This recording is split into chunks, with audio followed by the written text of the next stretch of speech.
আল্লাহর একজন নেককার বান্দি রাবিয়া বসরি রহমাতুল্লাহি আলাইহি, আল্লাহর নেককার বান্দি রাবিয়া বসরি রহমাতুল্লাহি আলাইহি যেমন তেমন কোনো মহিলা ছিল না। রাবিয়া বসরি রহমাতুল্লাহি আলাইহি এত বেশি আল্লাহর ইবাদত করেছেন, এত বেশি নামাজ পড়েছেন, পর্দা করেছেন, হালাল পথে চলেছেন। যেই রাবিয়া বসরি রহমাতুল্লাহি আলাইহিকে আল্লাহ এতটা মহব্বত করেছেন, ভালোবেসেছেন, রাবিয়া বসরি রহমাতুল্লাহি আলাইহি স্বপ্নের মাধ্যমে আল্লাহ পাক রব্বুল আলামিন হাসান বসরি রহমাতুল্লাহি আলাইহিকে দেখা দিয়েছেন। হাসান বসরি রহমাতুল্লাহি আলাইহি একবার স্বপ্ন দেখলেন, রাবিয়া বসরি রহমাতুল্লাহি আলাইহি অন্ধকার কবরের মধ্যে রয়েছে। হাসান বসরি রহমাতুল্লাহি আলাইহি স্বপ্নের মধ্যে রাবিয়া বসরিকে জিজ্ঞাসা করলেন, ওগো আল্লাহর বান্দি রাবিয়া বসরি, অন্ধকার কবরে তুমি কেমন রয়েছো? অন্ধকার কবরে তোমার কি হালত? অন্ধকার কবরে তুমি কেমন রয়েছো? অন্ধকার কবরের মধ্যে তুমি আযাবে আছো নাকি অন্ধকার কবরের মধ্যে তুমি ভালো রয়েছো? রাবিয়া বসরি রহমাতুল্লাহি আলাইহি জবাব দিলেন, এরে আল্লাহর ওলি হাসান বসরি রহমাতুল্লাহি আলাইহি, অন্ধকার কবরের মধ্যে আমি এতটা সুখে রয়েছি, ভালো রয়েছি, যা তোমাকে বলে বোঝানো যাবে না। আমার আল্লাহ পাক রব্বুল আলামিন আমাকে কবরের মধ্যে অত্যন্ত ভালো রেখেছেন, ফেরেশতাদের মাধ্যমে আমার মেহমানদারি করানো হইতেছে। আমি রাবিয়া বসরি দুনিয়াতে যে আমল করে কবরে গেছি, কবরে গেছি দুনিয়াতে যে আমল করে,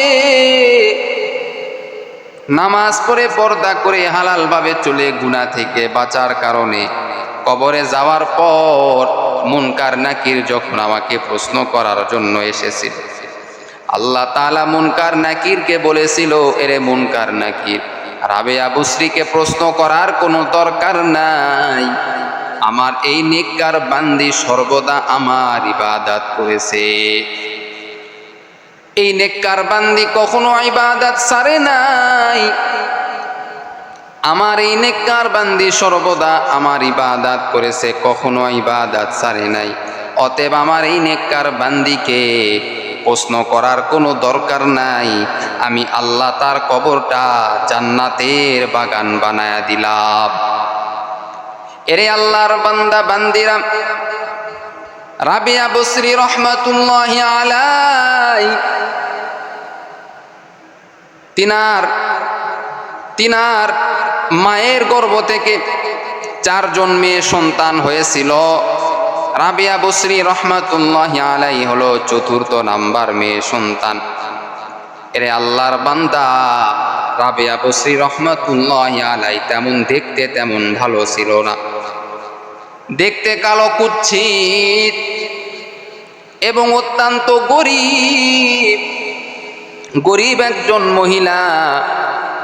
কিন্তু আল্লাহ পাক রব্বুল আলামিনের ইবাদত কখনো সে ছাড়ে নাই, আল্লাহর ইবাদত কখনো সে ছাড়ে নাই। আল্লাহর জন্য চোখের পানি বের করেছে, জাহান্নামের আগুনের জন্য চোখের পানি বের করেছে। ও আম্মা জানেরা, তুমিও মা, ওই রাবিয়া বসরিও তো মা ছিল রে মা। এরে আম্মা জান, ওই রাবিয়া বসরি জান্নাতের মেহমান হয়ে গেল, আর তুমি গুনাহ করে জাহান্নামের মেহমান হইতেছো রে মা। ওরে মা, তুমি কত স্বর্ণ অলংকার তুমি পরে রয়েছো, তোমার স্বামীর বাড়ি কত সুন্দর, তোমার স্বামীর বাড়ি কত সুন্দর, এসি লাগানো রয়েছে, তোমার স্বামীর বাড়িতে ফার্নিচারের কোনো অভাব নাই, তোমার স্বামীর বাড়িতে তোমার কাপড়ের কোনো অভাব নাই, তোমার স্বামীর বাড়িতে সুন্দর সুন্দর শোকেসের অভাব নাই। কিন্তু এত কিছু পাওয়ার পরে, সোনা গহনা পাওয়ার পরে, এত বিলাসিতা পাওয়ার পরেও তুমি আল্লাহকে ভুলে গেছো রে মা। তুমি আল্লাহর ইবাদত কেন তুমি করো না বলো? মা, তুমি কি জাহান্নামের আগুনকে মিথ্যা মনে করেছো নাকি? জাহান্নামের আগুন তো মিথ্যা নয়, 100% সত্য জাহান্নামের আগুন। কবরের আযাব তো মিথ্যা নয়। ওই কবরের আযাবের ভয়ে মায়ার নবী রহমাতুল লিল আলামিন কান্নাকাটি করেছেন। নবীজি পয়গম্বর সাল্লাল্লাহু আলাইহি ওয়াসাল্লাম কান্না বন্ধ করে নাই। কবরের আযাবের ভয়, যেই নবীর কোনো গুনাহ নাই ওই নবীও কান্না বন্ধ করে নাই। আল্লাহ তাআলা বলেন, ও নবী, আপনি এত কান্না করেন কেন? কান্না করেন কেন? আল্লাহর নবী বলেন, ও আল্লাহ, কবরের আযাবের ভয়ে আমি নবী পর্যন্ত কান্না করি। নবী যদি কান্না করে কবরের আযাবের ভয়ে, ওরে বান্দা, তুমি আমি কত গুনাহ করেছি, কত নাফরমানি করেছি, কত অন্যায় করেছি, কত মানুষের গীবত করেছি, কত নামাজ কাজা করেছি, কত অন্যায়ভাবে মানুষকে গালাগালাজ করেছি। এই অন্তর নিয়া, এই ঈমান নিয়া যদি কবরে যাই, বলো তোমার আমার কি উপায় হবে? এ জীবনে না করিলাম বন্দেগি, গুনাহ করে কাটাইলাম জিন্দেগি। তওবা করে আবার তওবা ভাঙ্গিলাম, অবশেষে খাঁটি তওবা করিলাম। যত আল্লাহর ওলি হইল কান্দিয়া, গুনাহগার হইল গুনাহ করিয়া। এরে আল্লাহর বান্দা, এরে আল্লাহর বান্দি মা বোনেরা, আর গুনার কাজ করিও না রে মা। একদিন তো মৃত্যু হবে, একদিন তোমার আমার সামনে মৃত্যু চলে আসবে। কখন যে চলে আসবে কেউ তুমি আমি বলতে পারি না। ওই রাবেয়া বসরি এতটাই গরিব, তার মা বাবা এতটাই গরিব, এতটাই গরিব রে বাবা, 3 বেলা তেমন ভালো কোনো খাবার ছিল না, ভালো তেমন পোশাক ছিল না। পুরান পোশাক দিয়াই তার জীবনটা সে অতিবাহিত করেছে। রাবেয়া বসরি রহমাতুল্লাহি আলাইহি যখন মায়ের গর্ভ থেকে যখন জমিনের মধ্যে আসে, এমন অবস্থা, আমরা যখন আমাদের বিবির স্ত্রীর যখন গর্ভ থেকে যখন সন্তান দুনিয়াতে চলে আসে, কত লাইটের ব্যবস্থা করি আমরা, কত সুন্দর লাইটের ব্যবস্থা করি। অথচ রাবেয়া বসরি রহমাতুল্লাহি আলাইহির মায়ের গর্ভ থেকে যখন রাবেয়া বসরি জমিনের মধ্যে চলে আসলো, ওই দিন লাইটের কোনো ব্যবস্থা নাই, অন্ধকার রাত। রাবেয়া বসরি রহমাতুল্লাহি আলাইহির মা বড় কষ্ট, স্বামীকে বললেন, ও প্রাণের স্বামী, যাও তাড়াতাড়ি যাও, তুমি লাইটের ব্যবস্থা করতে পারো কিনা, তুমি বাতির ব্যবস্থা করতে পারো কিনা, যাও। স্বামী এইবার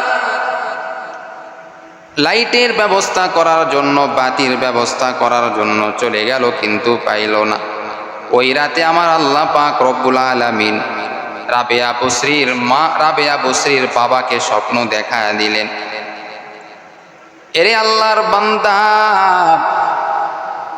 এইবার রাবেয়া বসরির বাবা স্বপ্ন দেখতেছেন, আল্লাহ তাআলা জানায়া দিতেছেন, তুমি যে লাইটের টেনশন করতেছো, তোমার সংসারের মধ্যে অভাব আমি আল্লাহ তো ভালো করেই জানি। ওই দেশের যে বাদশাহ ছিল, বসরা শহরের যে বাদশাহ, ওই বাদশাহ আল্লাহর হুকুম মানতেন, 5 ওয়াক্ত নামাজ পড়তেন এবং প্রত্যেকটা জুমার দিন 400 বার রসুলের প্রতি দুরূদ পাঠ করতেন। কিন্তু গত জুমায় বাদশা আল্লাহ রসুলের প্রতি দরুদ পাঠ করে নাই, ভুলের কারণে দরুদ পাঠ করে নাই। অতএব আল্লাহ তাআলা রাবিয়া বুসরির বাবাকে জানা দিলেন, ওই বাদশার কাছে যাইবা, যাওয়ার পরে তাকে বলবা আপনি গত সপ্তাহে দরুদ না পড়ার কারণে আল্লাহ পাক রব্বুল আলামিন আপনার উপর নারাজ হয়ে গেছে। 400টি দিনার আপনাকে আমাকে দিতে বলেছেন। 400টি দিনার আল্লাহ তাআলা আমাকে দিতে বলেছে কাফারা স্বরূপ। কারণ আপনি প্রত্যেকটা জুমার দিনে প্রত্যেক জুমায় আপনি 400 বার আল্লাহ রসুলের প্রতি দরুদ পড়েন। গত জুমায় আপনি না পড়ার কারণে আল্লাহ তাআলা আপনার উপর রাগান্বিত হয়ে গেছেন। এর বিনিময়ে আমাকে 400 দিনার আল্লাহ তাআলা দিতে বলেছেন। সুবহানাল্লাহ। ওই বসরা শহরের বাদশাহ এবার রাবিয়া বুসরির বাবার উপর খুশি হয়ে গেল। আল্লাহ তাআলা আপনাকে যেই স্বপ্ন দেখাইছেন, এজন্য আমি আপনার কথা বিশ্বাস করেছি। 400 দিনার কেন, 1000 দিনার আপনাকে আমি দিয়া দিলাম। 1000 দিনার আমার কাছ থেকে আপনি নিয়ে যান। আর ওই বাদশাহ আল্লাহর কাছে দুহাত উঠা বলে, হে মালিক, তুমি আমাকে ক্ষমা করে দাও। প্রতি জুমায় আমি 400 বার আমি দুরূদ শরীফ পাঠ করি, কিন্তু এই জুমায় আমার মনে নাই রে আল্লাহ। কোন শয়তানের কারণে আমি এটা ভুলে গিয়েছিলাম রে আল্লাহ।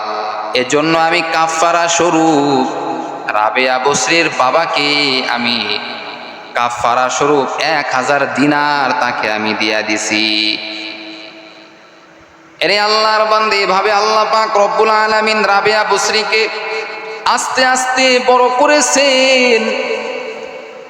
আর রাবিয়া বুসরি রহমাতুল্লাহি আলাইহি বড় হওয়ার পরে তিনি এতটাই আল্লাহর ইবাদত করেছেন, এতটাই আল্লাহর ইবাদত করিয়া কবরে চলে গেছেন। আজও পর্যন্ত প্রত্যেকটা আলেম উলামাদের মুখে রাবিয়া বুসরির কথা কিন্তু শোনা যায়। আউলিয়ারা কারে উকুবা ইখতিয়ার, জাহেলারা কারে দুনিয়া ইখতিয়ার। মাইলে মুমিন সুয়ে মুমিন মিশাওয়াত, মাইলে কাফের সুয়ে কাফের মিশাওয়াত। এক জামানা সোহবতে বা আউলিয়া, বেহতারা জো সদু সালে তো আতমদেরিয়া।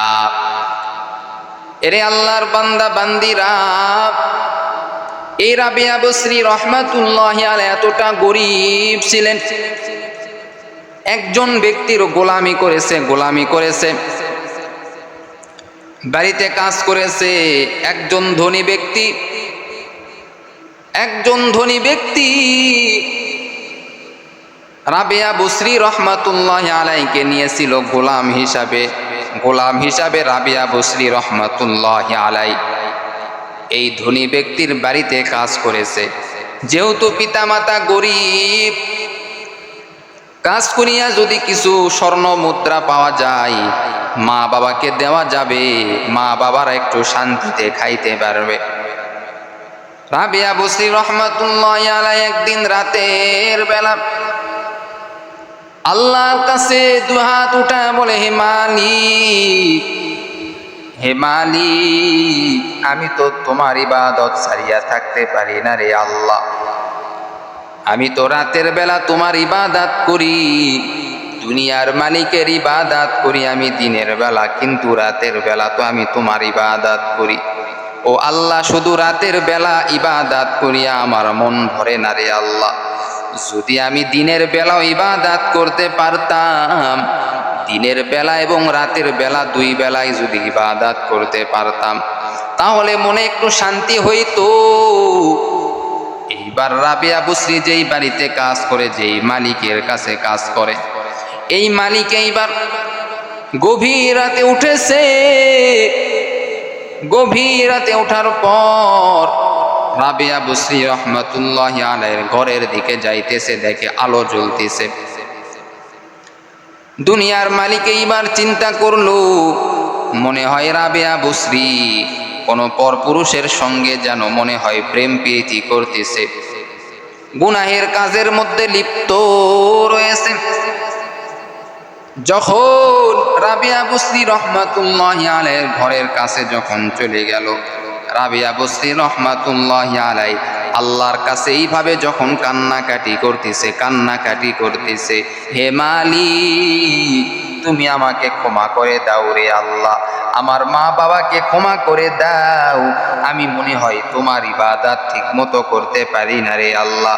ও আল্লাহ, দিনের বেলা যদি আমার দুনিয়ার মালিকের খেদমত যদি না করার দরকার ছিল, আল্লাহ তোমার ইবাদত আমি করতাম।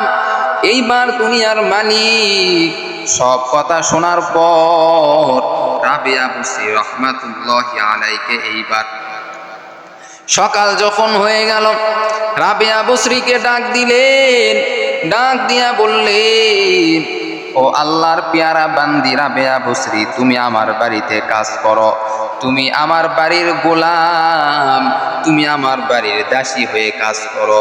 কিন্তু কালকে রাত্রে আমি তোমার যে কথাবার্তা শুনলাম, যে আল্লাহর তুমি এত ইবাদত করো, যে আল্লাহকে ছাড়িয়া তুমি থাকতে পারো না, ওই আল্লাহর ইবাদত করার জন্য আমি তোমাকে আজাদ করে দিলাম, যত টাকা পয়সা লাগবে সব আমি তোমাকে দিয়া দিব, তারপরেও আমার গোলামি করার দরকার নাই, তুমি সর্বদা আল্লাহর গোলামির মধ্যে সময় কাটাইবা। তোমার কষ্ট আমি বুঝতে পেরেছি। দুনিয়ার মালিক রাবেয়া বসরির কান্নাকাটি দেখিয়া রাবেয়া বসরিকে বলে, ও আল্লাহর বান্দি, তুমি শুধু নিজের জন্য দোয়া করো, মা বাবার জন্য দোয়া করো, ভালো কথা, আমার জন্য তুমি দোয়া করবা। আমিও তো একজন গুনাহগার বান্দা, হতে পারে তোমার আমি খেদমত করতে পারি নাই। দুনিয়ার মালিক এইবার রাবেয়া বসরিকে বলেন, ওগো আল্লাহর বান্দি, তুমি আমাকে ক্ষমা করে দাও, আমার বাড়িতে তুমি দীর্ঘদিন কাজ করেছো, আমার বাড়িতে যদি তুমি আমার কাছ থেকে কোনো কষ্ট পেয়ে থাকো, তুমি আমাকে ক্ষমা করে দাও। আর আল্লাহকে বলো, আল্লাহ এই মালিকটাকে তুমি জান্নাতের মেহমান বানানিও রে আল্লাহ। এইভাবে রাবেয়া বসরিকে ছেড়ে দিল আর বলল, যখন তোমার টাকার প্রয়োজন, স্বর্ণের প্রয়োজন, যা কিছু তোমার প্রয়োজন, আমি দুনিয়ার মালিক, আমার কাছে এসে বলবা, আমি যত দূর পারি তোমার খেদমত আমি করব। কিন্তু আমি তো শুধুমাত্র ওসিলা, আল্লাহ তো আমাকে সম্পদ দিয়েছে, আল্লাহ তো আমাকে সব কিছু দিয়েছে, আমার কোনো ক্ষমতা নাই। আল্লাহ যদি না ক্ষমতা দিত, আমার কোনো ক্ষমতা নাই। ও রাবেয়া বসরি, তুমি আমাকে ক্ষমা করে দাও। আর বেশি বেশি আল্লাহকে বলবা, আল্লাহ আমার এই দুনিয়ার মালিককে তুমি আরো বেশি টাকা পয়সা দান করো, যেন মানুষকে বেশি বেশি দান করতে পারে, সদকা যেন করতে পারে। আর আমরা এত টাকার মালিক, এত টাকা ইনকাম করি, গরিবদেরকে দেওয়ার কোনো খবর নাই। নিজে খাইলেই জীবনটা চলে যাবে, গরিবদেরকে দেওয়ার দরকার নাই। এমন ভাবে চলতেছি রে বাবা, জাহান্নামের আগুনের কথা মনে পড়ি না। যেই টাকা তোমার আমার কাছে আছে, এটা যদি আমি যাকাত না দেই, দান সদকা না করি, এই টাকা তোমার বিপক্ষে দাঁড়িয়ে যাবে, এই সম্পদ বিপক্ষে দাঁড়িয়ে যাবে। এই টাকা পয়সা সম্পদ সব কিছু তোমার কাঁধের উপরে দেওয়া হবে। আল্লাহ বলবে, বান্দা যাকাত দাও নাই কেন, দান সদকা কেন করো নাই? অতএব বান্দা তুমি টানো, তোমার সম্পদ তুমি এখন টানতে থাকো। রে বান্দা, সম্পদ তুমি আর টানতে পারবা না। আল্লাহ পাক রব্বুল আলামিন তোমাকে কঠিন আযাব দিবে, কবরেও শাস্তি দিবে, হাসরের ময়দানেও শাস্তি দিবে। এজন্য মা বোনদেরকে বলবো, আপনারা পর্দা করবেন, হালাল ভাবে চলবেন, সর্বদা নামাজ আদায় করবেন, আল্লাহ আল্লাহ তাআলা বলেন, মা বোনরা যদি অল্প কিছু আমল করে আর আমলটা যদি নিয়মিত করে, আল্লাহ পাক রব্বুল আলামিন মা বোনদেরকে মাফ করে দিবেন। মা বোনদেরকে অনুরোধ করে বলবো, গুনার কাজ আপনারা কখনো করবেন না। গুনার কাজ করলে বড় শাস্তি হবে, কবরের শাস্তি হবে, হাসরের শাস্তি হবে, আপনি শাস্তি সহ্য করতে পারবেন না।